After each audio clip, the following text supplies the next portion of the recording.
गिबियावनो खुलुमबाय। दिनैनि बे जोंनि मालि बिथायाव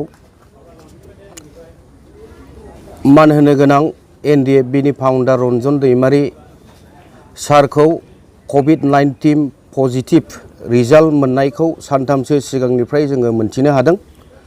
बेखौनो लानानै दिनै जोंनि बे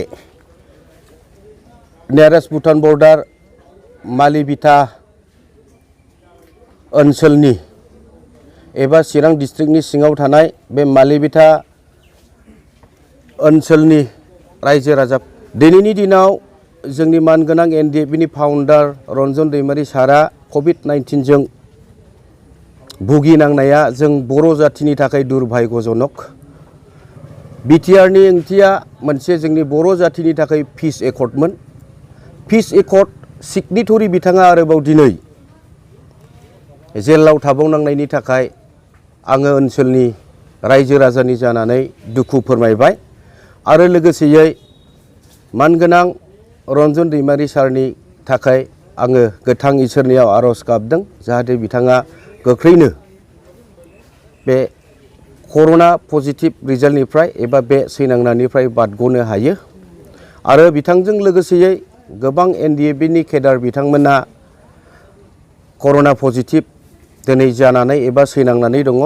जाहाथे बिथांमोनाबो बे सैनांनायनिफ्राय बारग'नो हायो आरो लोगोसेयै आसामनि कृषक मुक्ति संग्राम समितिनि आफादगिरि अकुल गगৈ बिथाङाबो एखे कर'ना पजिटिभ आरो गुबुन गुबुन बेमारजों सैनांदों।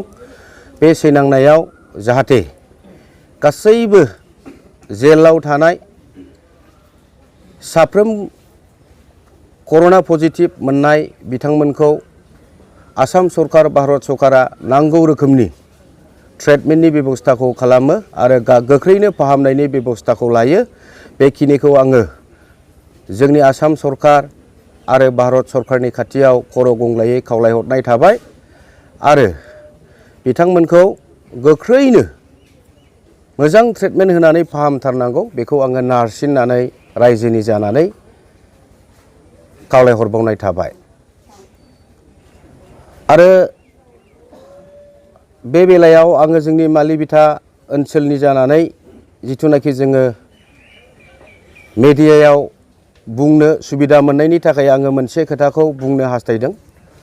थांनाय 2016 29 जुलाइआव जोंनि मालि बिथायाव मोनसे गिथाव बाथाव भुटाननिफ्राय दैया हाबसननानै गोबां जोंनि ओनसोलाव न' बां मोसौ मोसा माइ गुबुन गुबुन रोखोमनि दाउ अमा बोरमा आरो गोबां बे ओनसोलनि हाफोरखौ खुरखानायाव जोंहा गोबां खहा जादोंमोन।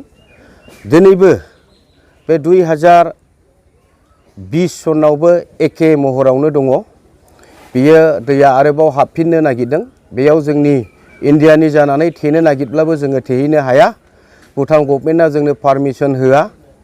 दा बेनिखायनो बे जोंनि मालि बिथाजों भुटाननिफ्राय आरोबाव बै समनि बायदि हाबसननो नागिरनाय दै होबथानायाव जाहाथे जोंनि BTC government Assam government Bharat गभर्नमेन्टआ भुटानाव थांनानै खामानि मावनायनि राहा लामा एबा जोंनि बे दै होबथानायखौ खालामनानै होयो बेखिनिखौबो आङो जोंनि सरकारनिसिम खावलायहरनाय थाबाय। नमस्कार, म चिराङ जिल्ला मालबिटा प्राइमेरीको साधारण सम्पादक भएर हामीले सुन्न पाए बमोजिम सर रन्जन दैमारी कोभिड पोजिटिभमा भोग्नु भएको छ। उहाँलाई जते छिट्टै नै सरकारले राम्रोसँग ट्रिटमेन्ट गरोस् र कृषक नेता अखिल गगैलाई पनि कोरोना पोजिटिभ भएको सुन्दैछु। त्यसको लागि पनि सरकारले छिटोभन्दा छिटो राम्रो ट्रिटमेन्ट गरेर उहाँलाई मुक्ति दियोस् र एनडिएफबी फाउन्डर सर रन्जन दैमारीलाई सेन्ट्रल जेलबाट छिटै नै रिहा गरियोस् भनेर म मालिबिटा गोर्खा समाज सरकारलाई अनुरोध गर्दछु। धन्यवाद। र हाम्रो यो उत्तर भेगको मालिबिटा भिसिडिसी तथा आनन्दबेतिनी भिसिडिसीमा बङाइगाउँदेखि लिएर मालिबिटासम्म 40-45 किलोमिटरको बाटो कोइलामेलादेखि लिएर मालिबिटासम्म एकैचोटि बिग्रिएर शेष भएको छ। गाडीहरू कुद्न एकदम असमर्थ भएको छ, बिमारीहरू लान सकिएको छैन र हिजो अस्ति बानपानीमा लाङ्खार ब्रिज एकपट्टिको टोटली भत्काएर लगिसकेको छ। सरकार तथा राज्यपाललाई अनुरोध गर्छु जाते त्यो ब्रिज छिटोभन्दा छिटो बनाओस्, नभए हाम्रो दुईटा भिसिडिसीको लगभग 65वटा गाउँको मान्छेहरू अहिले कम्युनिकेसन टोटली बन्द भएर बसेको छ।